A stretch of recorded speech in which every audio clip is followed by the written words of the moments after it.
Well, hey there, YouTube. Welcome back to the channel. I'm Adam. Thanks for stopping by. So today is going to be basically a build breakdown of kind of how I went about making the Mad Max Buggy from the Grasshopper 2 kit. So if you're not interested in how I did it, check out this video here and you can kind of see a brief overview and a little bit of run footage of that.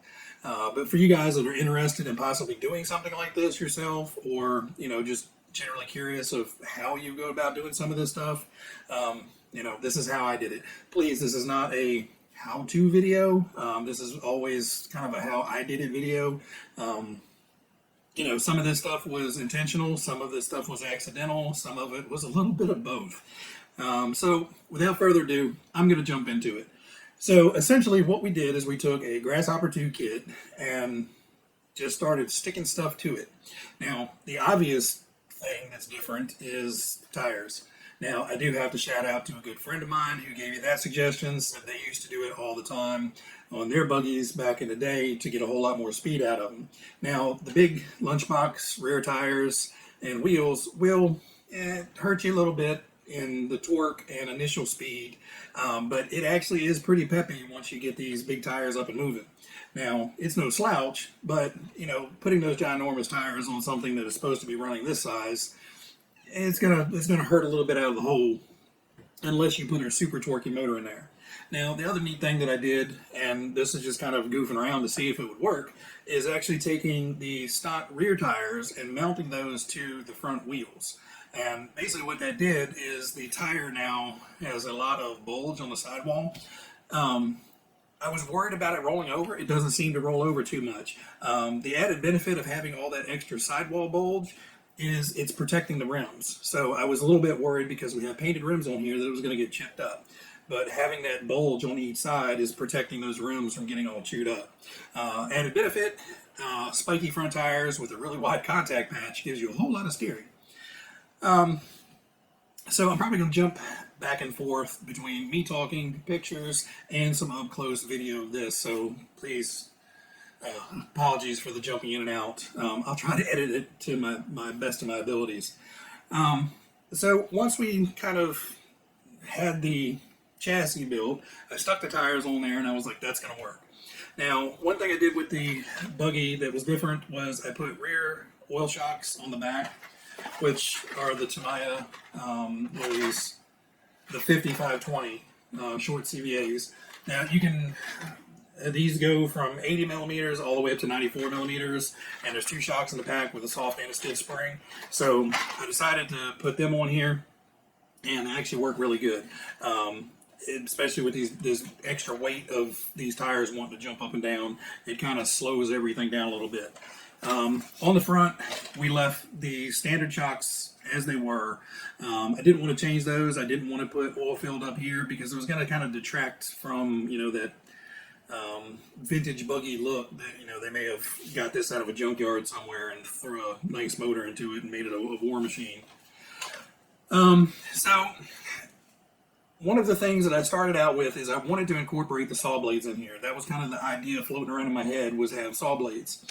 So the way I went about making the saw blades was first printed off some random size saw blade silhouettes and kind of cut them out of paper and, just started kind of eyeballing it to see where they could go, how they could go on there, and what size they needed to be. So once we kind of figured out all those wheres and whys and hows, we went to the pile of styrene.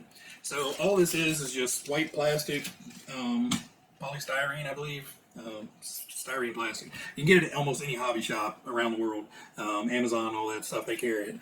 But this stuff will glue directly to this body with the Tamiya glue or styrene specific glue. So this is the medium thickness and this is the ultra thin. Same type of glue, but basically when you glue styrene to this hard plastic body, that glue actually melts the two pieces of plastic and basically forms a mechanical plastic to plastic bond there.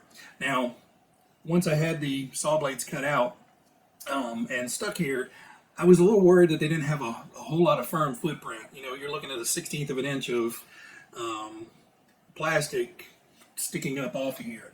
So what I used to kind of bolster that and add some fake weld to it was this classic pesto. No, it's not pesto. So this is what's referred to in multiple communities as sprue goo. So what you do is you take a bottle of this and pour it into a container, glass. Don't put it in plastic. And then start adding pieces of chopped up sprue, all the bits and pieces from the stuff you cut off of building your kit. Just cut up in tiny little chunks and leave it for a couple days. It will start to melt down and turn into this sludgy, thick plastic paste. And essentially, I just took a barbecue skewer, dipped it down into the sprue goo, and started, laying down welds of sprue glue. And what's that? That is basically bonding the glue to the chassis, to the body, and to the saw blade at the same time, and making a much wider footprint. So when this thing does roll over, it's not relying on that single plane. It's got two chunks of sprue goo right at the bottom.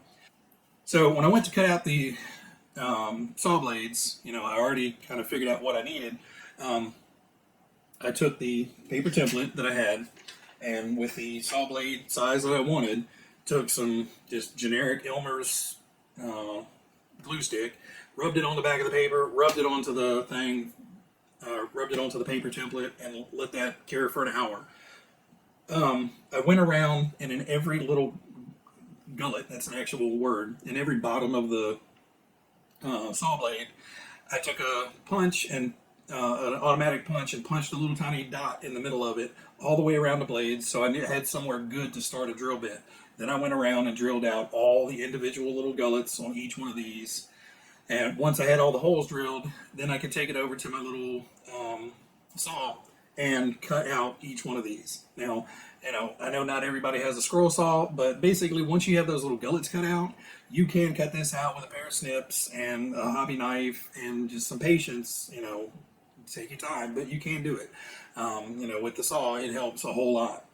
And then once we had the full blades cut out, I subdivided those into thirds, and we get 3 blade sections out of one blade. So technically, I only had to cut out 2 blades for the entirety of this buggy.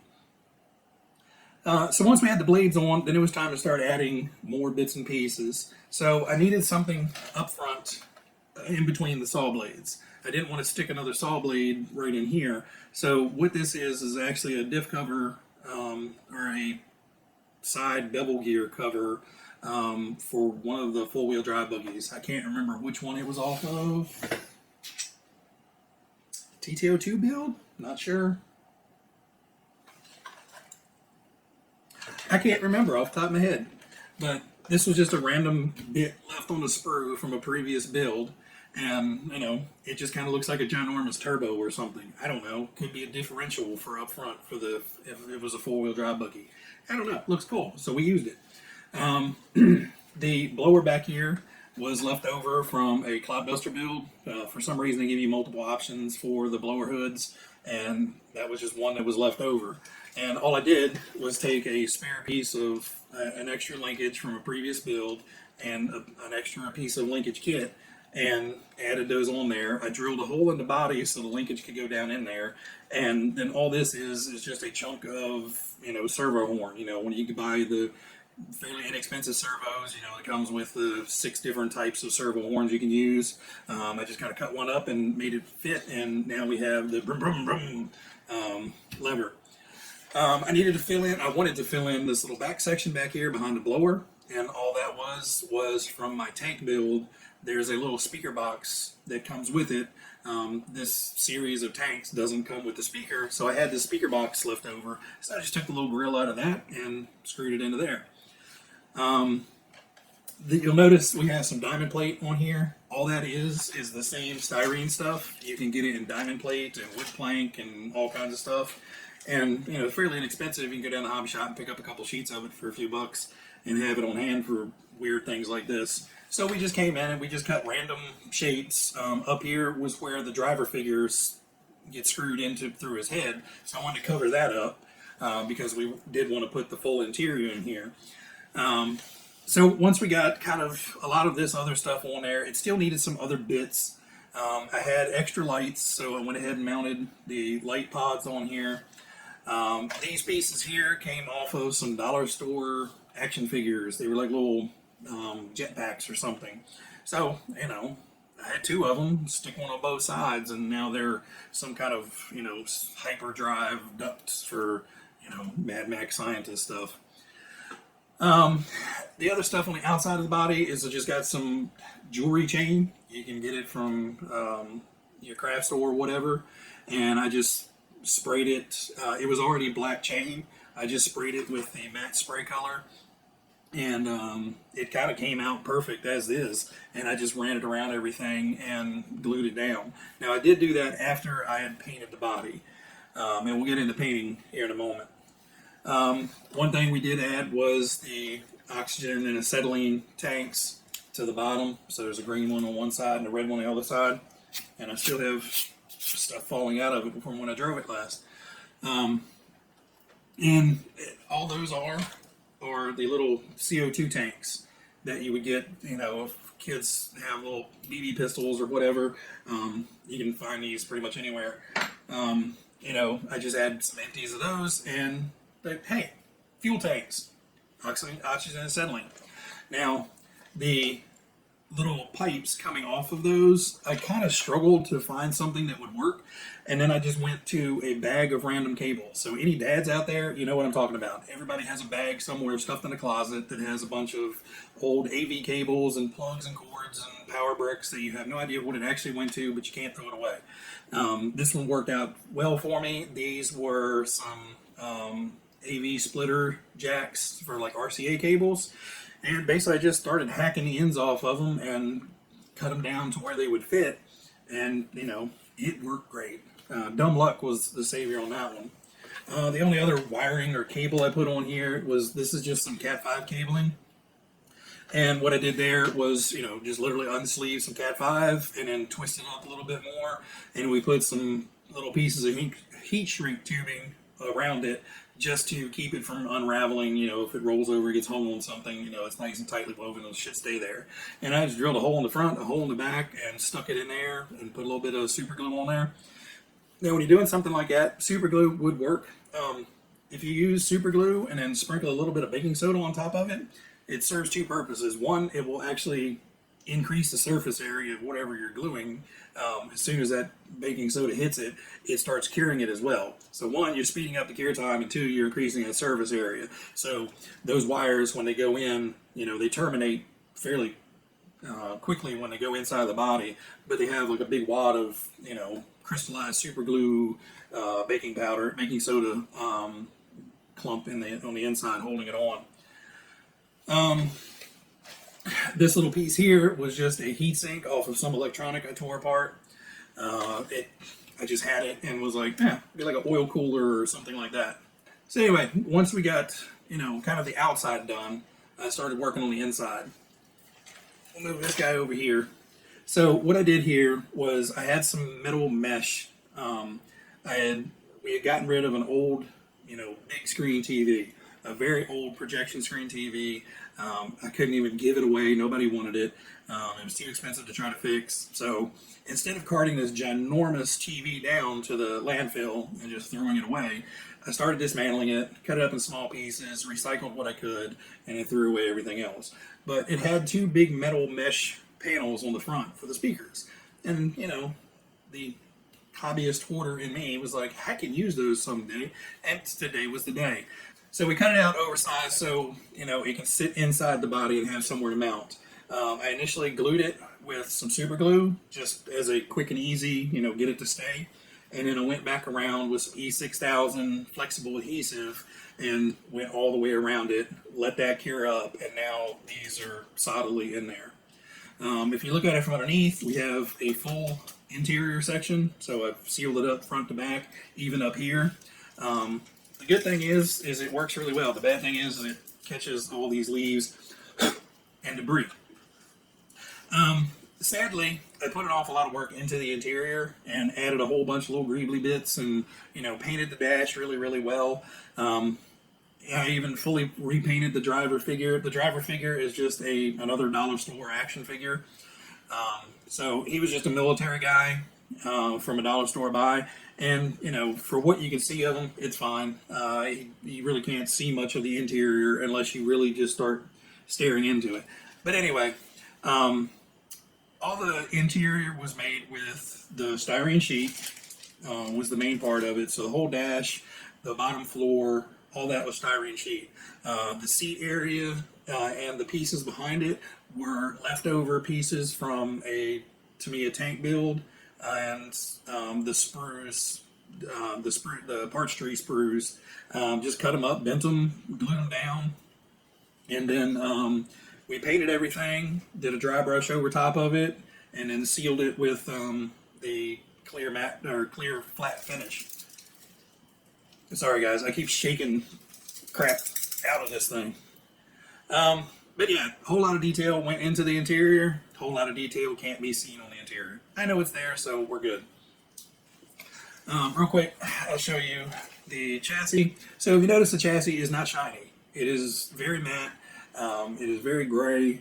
It is not pretty at all. So you can see the interior of it is black, but the bottom of it is like a grayish kind of matte color. And again, shaking all kinds of crap out. So what I did was, for painting, I put down a coat of this Mr. Super Clear flat paint. I don't know what's in this stuff. It's fairly magical of what it will stick to. There are some things it doesn't. One thing, it does not stick to these flexible plastic pieces that well. And I don't think it necessarily that it doesn't stick. It's just, you know, anything sprayed on shiny flexible plastic is going to have a hard time. But on the chassis itself, it sticks rather well. Eventually it will get all scratched up, I know that. But we sprayed the entire chassis, and I left the suspension on it. I just put some tape around the shocks, the spring area, just to keep those from getting nasty, and, you know, left everything else on. Sprayed everything with the flat, and then came back with an airbrush with some grayish and some tannish paint, and just airbrushed some regular old everyday hobby store acrylic paint, nothing fancy. So we just misted everything over with like a gray and a tan and just some random swoopy swappy passes. And once I had it to the way I liked the look of it, then I shot it again with a good coat of this to seal everything in. So I like the way it looks, you know, especially like the rear end looks nice and, you know, dingy and dirty. The tanks, what I did was I took this, you know, the hole was already pierced in the middle. I chucked this into the end of a drill lightly, and then just turned the drill on and sanded off all the lettering. Got it down to just bare aluminum. This has like a clear coat on it. And then I shot it with some self-etching primer, just to give it the best stick it could to the aluminum. Self-etching works good for metal stuff. Self-etching doesn't work well on plastic, so leave the self-etching to the metal. Shot it with self-etching and then just coated it with regular acrylic craft paint, and then sealed it with the Mr. Super Clear. But before I sealed it, I took and I chipped it with the back edge of a hobby knife. Just went around and just made random gouges and chips and everything. Because anybody that's seen an oxygen and acetylene tank that's been around for a while, it's got chips out of the paint. They get rolled around, they get beat around. So I didn't want just a super shiny green and orange or red bottle. So we dinged them up a lot. And I actually put a little bit of a rust coat to, you know, so it wasn't bright shiny. And then I cleared it with this. The tanks are just held on through some zip ties. Basically, I drilled a hole in the top and a hole in the bottom of the chassis right where the tanks go on. And, you know, just ran a zip tie straight through that. One detail nobody will ever see is off of this, there's actually two pieces of plastic tubing coming back that are acting like, you know, coolant lines or oil cooler lines or whatever. I added a little piece of chain back here to just add something to it. So there's a lot of weird little details on here. The wheels, we used because they were white wheels. Well, the fronts are white, the backs were, Actually, I think these were the yellow wheels, to be honest with you. So what I did first on the wheels, again, shoot it with a coat of this. This bonds really, really well to the plastics. You can take a Scotch-Brite pad or something, you know, slightly abrasive, run around the inside of those wheels a little bit, mainly on these outside edges. You're not going to chip the inside of the wheel. If you chip the inside of the wheel, you've probably done a whole lot more damage to the car than the wheels. But it's mainly on this outside edge of the wheels. You want to kind of scuff up a little bit. Spray it with a coat of this. Then we sprayed it with a coat of, this is Universal Bonding Primer. So this will kind of stick to almost anything. And I like this because it has a little bit of filler to it. So it's not a thin, runny paint. This one's a little bit more thick. And then we came back with some, what was this, American Accents Rust-Oleum. It's just a bonds to anything paint. And it says also bonds to plastic. So, you know, should work. Painted the wheels just black. So we had, basically I started with flat black wheels and then went to the acrylic hobby paints. You know, if you guys paint gaming miniatures or know anybody that does, it's those type of paints, Army Painter, all that stuff. I've got a ton of them. And, you know, just started, I took a ripped up little piece of sponge and just started, you know, made up a really dark gray, and I just started blotting dark gray all around the wheels, and then when I was happy with it, I stopped. Then went to a dark brown, and then to a light brown, and then we went to a rust color, and then once I had all that on, I basically just hit it with a rust wash, which is a, I'll put a picture of it here, I don't remember what brand it is, Vallejo, I believe. It's a rust wash, and I just put a watered down version of that on there, and once that was on, you guessed it, a little bit more super clear, and you know, they didn't chip up driving them. Like I said, I think the front tires are helping that a little bit, but you know, if they do chip, you know, there's a really great repair tool out there, especially for, you know, gnarly, ugly builds like this. A brown Sharpie. You know, if the wheel gets chipped and it shows a little bit of white, and you're good to go. You know, it's a rust mark now. So, handy tip. Black Sharpies, you know, also work. Silver Sharpies, you know, whatever color you have on hand, it will be better than a big bright white chip out of your wheel. So, painting the body. I had no idea what I was going to do.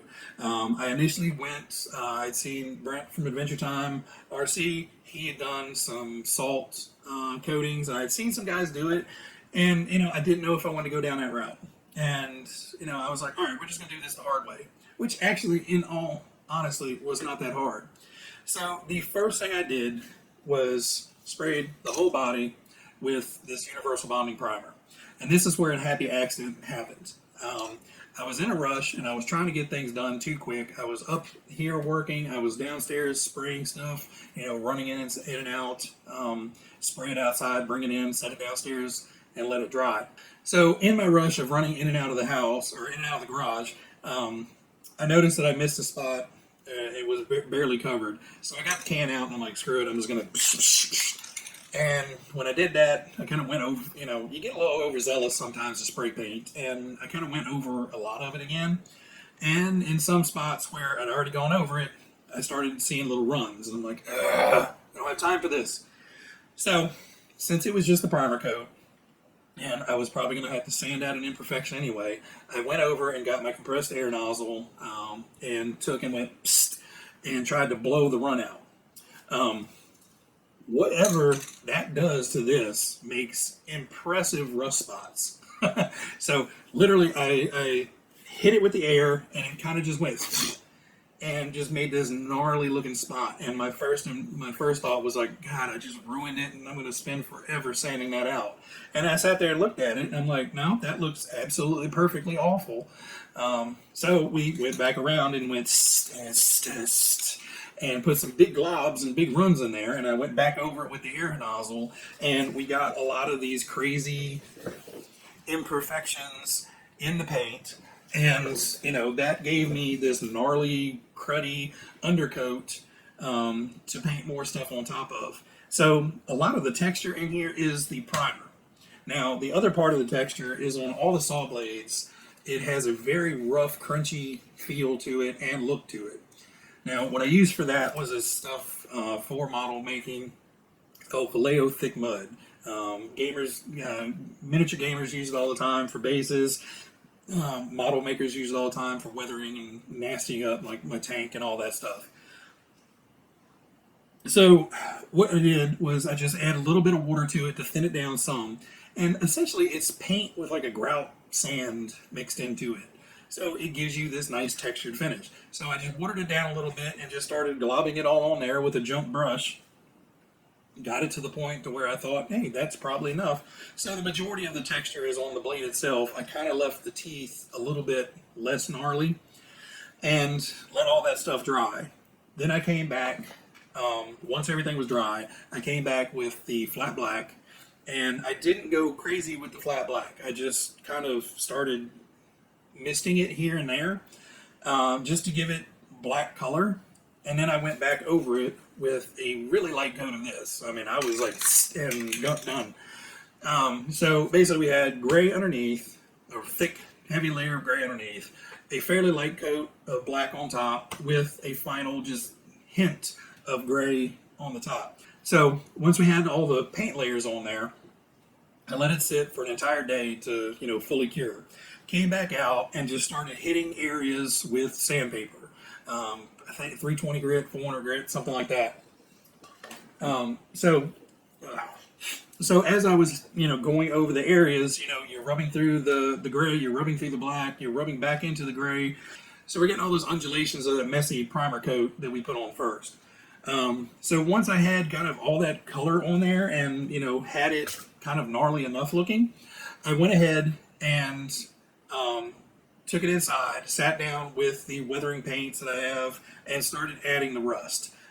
So when you're adding rust, you want to go kind of slow. It's really easy to make these bright orange blobs of everything all over the place and kind of detracts from a rusty finish. It just becomes, bright, ugly orange stuff. So start out with a darker brown, like a dark rust color or just a medium brown, and start painting in stuff, and then go from dark to light. This is how I do it. Go from that dark to light and just add more rust and little bits and pieces. Add some runs, add some drips, add some blacks and stuff as you see fit. And literally, you can't necessarily screw it up. You're going for ugly and dingy and rough. So obviously the rougher and uglier and dingier you kind of make it look is a win. So this is much easier than putting 130 decals on a brand new pristine Lexan body that has to look gorgeous. This is just making it look like garbage, but intentionally. So once we had the paint the way I wanted it, it's 17 levels of shiny to dull to flat to gloss almost. Don't worry about that. Mr. Super Clear's got you. I'm not sponsored by this. This crap's actually kind of expensive, but I love it. I use it on a bunch of different projects. But anyway, shot the whole thing with the Mr. Super Clear again. And I also, at this point, had reattached the blower to the car because I had taken that off to do the majority of the painting. Everything else was stuck on here, except for the chain and the blower and the chain were the only two things that weren't on here during the main part of the painting. So my camera's getting ready to die, so I will be right back. All right, hopefully I didn't lose anything, but I think we're going to pick up where we left off. So everything has been put back together, put on here, and put a last coat of the Mr. Super Clear on here. Now I did attach the skull logo to the blower before I painted it, and then I also blacked in the front of the blower with just a piece of vinyl sticker paper that I cut this out of, because I have one of those little, it's not a Cricut, it's a Silhouette, but it's the little vinyl cutter dealy thing that all the crafties have. So like I said, the interior was all styrene work and the little dollar store guy. So we basically made this to fill up this entire place. So now that the body's painted, I can go ahead and attach this. So I'd cut it out perfectly to fit back here and to fit up here. So it kind of just keyed itself into place. So I just took a little bit of the E6000, went all the way around the interior, right at the edge, stuck it in there, and then just right around the exterior, took my finger, wiped it flat, and just let it sit.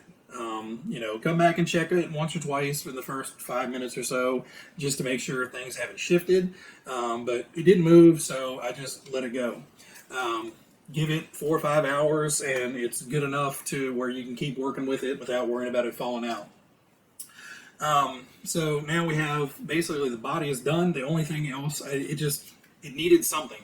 And Brent, again, I give him credit for this one. He had released his video of his Skull Crusher truck that he was taking to USTE, and he had put a bunch of chain on his car. And when I saw that, I'm like, that's a great thing. I may have to steal that idea from you. So I did. Thanks, Brent. So I decided I picked up some little jewelry chain. Like I said before, I just sprayed it with the flat clear, and it kind of came out great. It was a black chain to start with. So I just shot it with the clear, and then I just started, putting it on. So on the back, we just did the little crisscrosses around the saw blades, and then let it droop on each side. Up here, we ran just around the lights, and then let it hang down on the side. Like I said, we stuck a little teeny tiny bit of it in the back, just to give it something to dangle back there, and the ones up front. Now, the ones up front, I don't really recommend. I would avoid putting anything on that, just because when it nosedived into the ground, it did end up breaking that chain off, so I had to reattach that. So I know I flew through a ton of information in this. Like I said, the 2 drives that I've had out of this, I've flipped it probably 6 or 7 times now at least.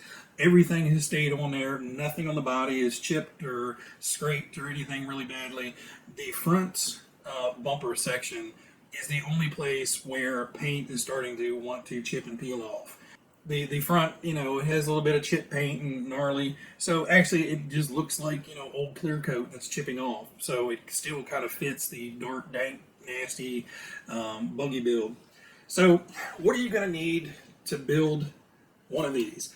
You need a kit. Like I said, go for a hard body. It's the easiest to mount stuff to. Mounting stuff to Lexan, you can do it. It's just not going to stay there.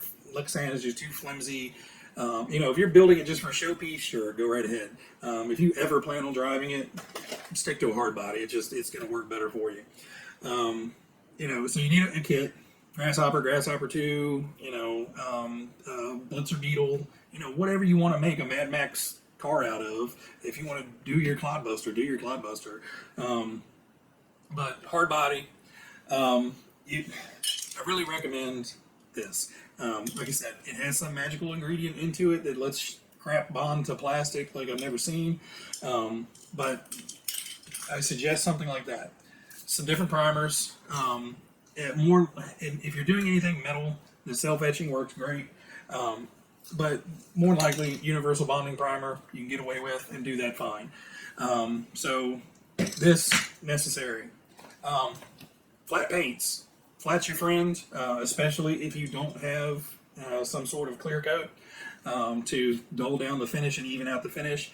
But even if you don't intend to do this, you're going to be better off clearing the whole thing. Let me go back and start all that over again. So, when you start mixing this paint and acrylic paints and this paint and all this stuff, like I said, you end up with 18 different shades of glossy, flat, medium, matte, everything in between. Get you some sort of clear, matte, flat finish. So once you're all said and done, coat the whole thing in the matte finish. It really brings everything into one plane. So it doesn't look like you've stuck all kinds of crap to a car. It now looks like that car is that crap stuck to it. You don't want a super shiny piece here, a super shiny piece here, a matte piece here, and a gloss piece there, and a bunch of flat in between. it's going to look like it just, you turn the crap magnet on and everything stuck to it. When you coat it all with that matte or flat or, even a semi-gloss, if you want it to look glossy, gloss it.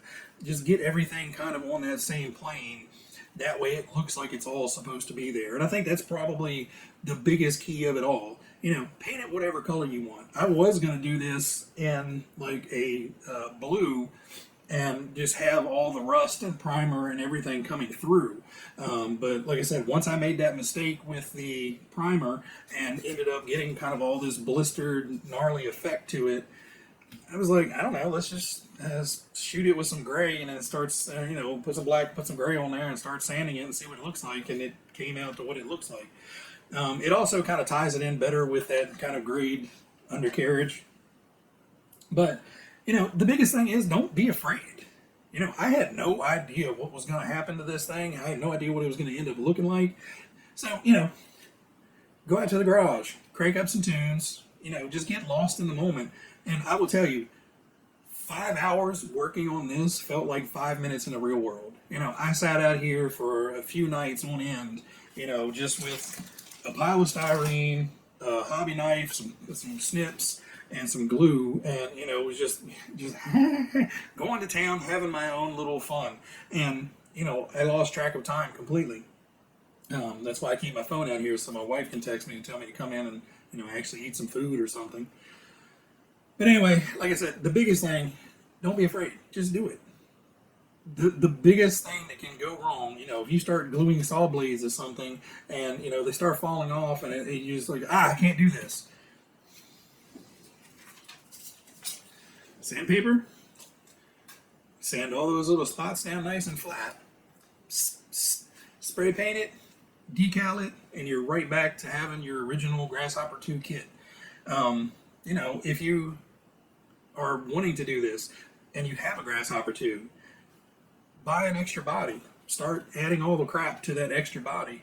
And, you can have a Mad Max build, and then you can have your regular body to go out and run it with. There's a million ways to do it. There's no wrong way to do it. I think the only wrong way to try to do something like this is don't even try. Just pick it up, start gluing stuff to it. The biggest thing to avoid is super glue is used to glue your tires on and as a temporary fix. Stay away from super glue for permanent bonds. It works, but any amount of flex, any amount of torque, twist, impact, super glue is going to probably pop off.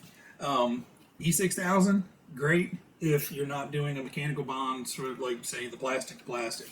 If you're going plastic to plastic, find something like the styrene glue that will actually make a proper bond to this. You can pick these up at $3.30. $2 or $3 at the hardware store. This was the most expensive glue, and I barely used any of this. I paid $10 of this at my hobby shop. But yeah, if things don't start going your way, and you're like, I don't think I can do this, take everything off, sand it down, paint it the way it's supposed to be painted, put stickers on there, and go drive it like it was supposed to be. But like I said, the biggest thing is just don't be scared to do it. It's meant to be ugly. It's a great project. Anyway, guys, I'm done with this. I'm sure you're tired of hearing me ramble. I hope the camera recorded all this. But you guys have any questions about, something I missed or something I forgot to cover, or you want more information on something, hit me down in the comments. If I need to do a follow-up video, I'll do a follow-up video. But if not, I'm really good about trying to keep up with the comments, stay on top of them, and answer them to the best of my ability. All right, guys, I'm done for the night. Everybody out there, you guys be happy, be healthy, be safe, and I will catch you guys on the next episode. See ya.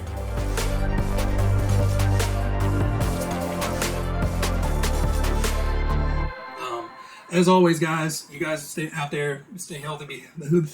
I can't even say the outro. I've been talking so long. Anyway, guys, I've talked enough. I can't do it anymore. That just sounds like a. All right, guys, everybody out there, you guys be happy, be healthy, be safe, and I will catch you guys on the next time.